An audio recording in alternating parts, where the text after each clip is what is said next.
Olá pessoal do sexto ano, tudo bem? Nós vamos dar continuidade agora à apostila de geografia do segundo bimestre, tá? Então vamos lá, pegando a apostila de vocês, pode ser no livro, né? No livro do positivo on, ou na apostila de vocês aí mesmo. Nós vamos continuar então falando sobre placas tectônicas, né? As placas tectônicas, elas surgiu de um estudo, né? De uma pessoa que ela era, de um senhor que ele era meteorologista e estudioso, pesquisador, que se chamava Wegener, né? Ele era uma pessoa que ele viveu muito tempo estudando isso aí, ele era um alemão, né? Que ele viveu muito tempo estudando a teoria das placas tectônicas, ou seja, como que os continentes se formaram. Então, ele, a princípio, vamos dizer assim, né? Ele imaginou o quê? Ele imaginou que toda essa massa continental aqui estava junta, era um único bloco, né, de terra. E ele deu o nome para esse bloco de terra de Pangeia. A partir daí, ele começou a pesquisar, né, e deu, vamos dizer assim, constatou alguns estudos deles constataram que essa massa, com o tempo, né, milhões de anos atrás, tipo 175 milhões ou mais, né, de tempo atrás, essa massa ela foi se desmembrando, ela foi se separando e dando origem aos continentes, né, com o decorrer de milhares de anos. Só que como essa massa foi se separando? Por que essa massa foi se separando? Então a teoria dele era a seguinte: o nosso planeta ele está em constante movimento, né? Consequentemente, existem placas, né? E essas placas fazem um movimento. Esse movimento que essas placas fazem vão afastando os continentes ou agrupando os continentes, depende do movimento da placa. Então, o que acontecia? Qual que era a teoria dele? Que há milhões e milhões de anos atrás, essas placas foram se separando, essas placas tectônicas, elas foram fazendo com que os continentes se separassem, tá? A gente vai ver isso aqui mais para baixo, ó. O limite das placas é o que está em vermelho, tá? E a direção dos movimentos dela, que está a flechinha aí em preto, tá? Então, ó, cada uma dessas da parte em vermelho é uma placa tectônica. Por exemplo, a América do Sul, ela está em uma única placa tectônica. O Brasil está aqui, né? Então, aqui no Brasil, a gente quase não sente abalos. Por quê? Porque o Brasil ele está em uma única placa tectônica, além disso, bem no centro da placa. Então, pode ocorrer terremotos no Brasil? Sim, mas de baixa intensidade. Às vezes ocorre um terremoto tão de baixa intensidade que ninguém sente, né? No encontro delas, aqui é a placa de Naxa e aqui é a placa sul-americana. Então, no encontro dessas duas placas aqui, ó, nesse movimento de encontro, aqui sim ocorre terremotos de alta intensidade, ou seja, aqui no caso na Cordilheira dos Andes, né? Nessa outra placa aqui, ó, a placa norte-americana, também acontece muito terremotos aqui no oeste dos Estados Unidos. No Oceano Pacífico acontecem muitos terremotos, né? Acontecendo vários tsunamis também, que essa placa aqui e essa aqui é a mesma, né? Aqui, nessa região aqui, ó, também acontecem muitos terremotos. Aí você vai falar assim, mas o movimento das placas tectônicas só vai dar origem aos terremotos? Não. A origem do movimento delas vai dar origem não só aos terremotos, mas também a tsunamis, né? Vai dar origem a maremotos, que é o que acontece embaixo do oceano, vai dar origem a vulcões e muitas falhas, né, no nosso relevo. Então, a gente vai ver lá a evolução das placas. Então, a gente pode ver que com o decorrer, né, de milhões e milhões de anos, ó, sabe-se que há cerca de 220 milhões de anos os continentes não eram assim, né? Eles eram todos juntos, eles formavam terra contínua, ou seja, terras juntas, né? Que dava origem, ou que Wegener colocou o nome de Pangeia, tá? Depois vocês vão fazer essa atividade no caderninho de vocês, tá?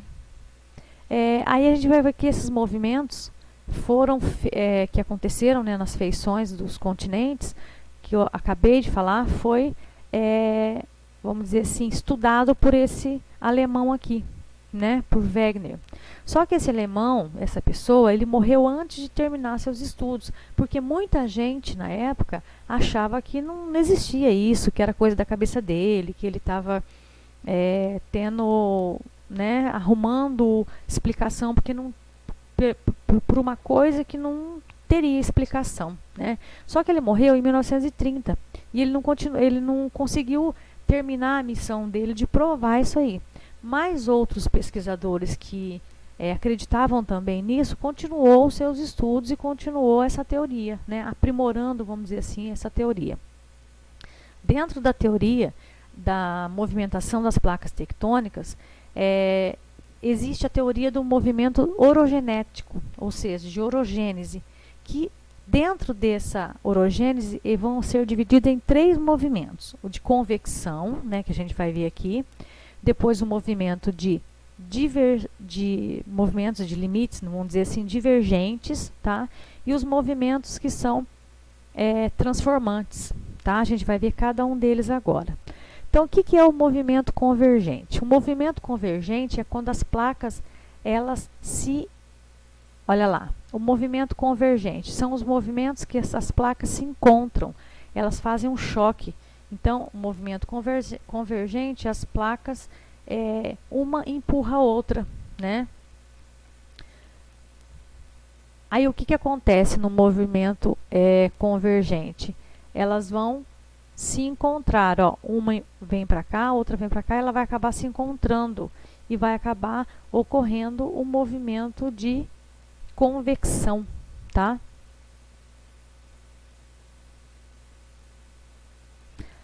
Os limites entre as placas. Existem também, olha lá, os limites divergentes. O limite divergente, a gente vai ver que as placas se afastam uma das outras. Elas estão em movimento e elas vão se afastando. Quando elas estão se afastando, o que acontece? Vai abrir um vácuo aqui, né?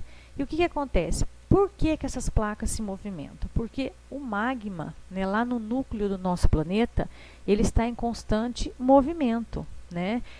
O calor ali faz ele se movimentar. Então, o magma está em constante movimento. Com a movimentação do magma, essas placas também estão se movimentando. Só que dentro desses movimentos, né, no caso desse aqui, o movimento convergente também é feito pelo magma, né? Aqui, ó, a ascensão do magma. Então, o magma aqui está em constante ebulição, né? E essas placas, elas vão acabar havendo movimentos de convecção e de divergentes, né? Então, a gente vai ver lá, ó, o movimento do magma. Vai abrir aqui uma falha. Nessa falha, o que pode acontecer? Esse magma pode vir na superfície e explodir em forma de vulcão, né? Ou se acontece, né, se é, por exemplo, no fundo oceânico, no caso aqui, ó, o que vai acontecer? O magma vai subir, vai explodir aqui, só que ele vai se resfriar rapidamente por causa da água, né, e vai formar camadas de rochas, tá? Ele vai se solidificar aqui. Então, vamos lá, ó, explicando mais certinho aqui, ó. O movimento convergente. O que é o movimento convergente? É quando as placas se chocam. Ó, uma placa se movimentou para cá e essa placa se movimentou no mesmo sentido da outra.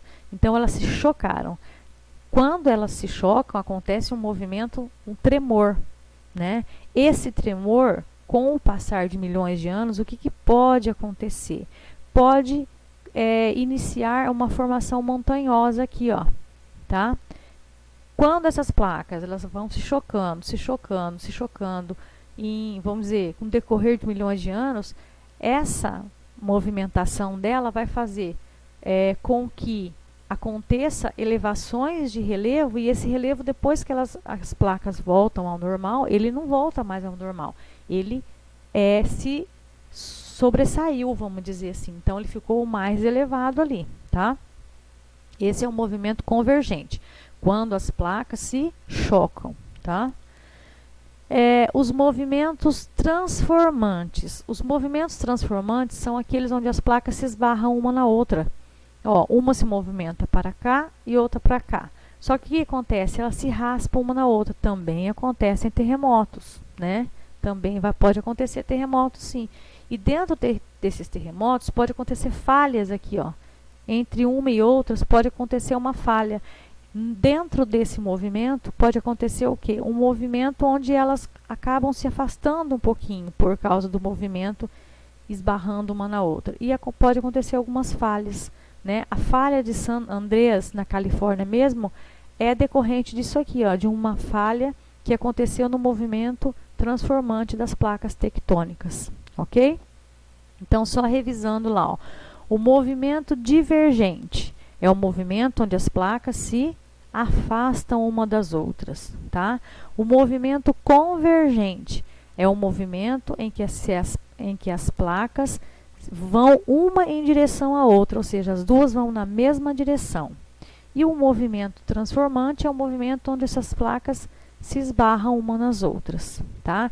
Então, vocês vão fazer a atividade aqui, que a gente tinha visto aqui no comecinho, no caderno, copiar no caderno e responder no caderno, tá?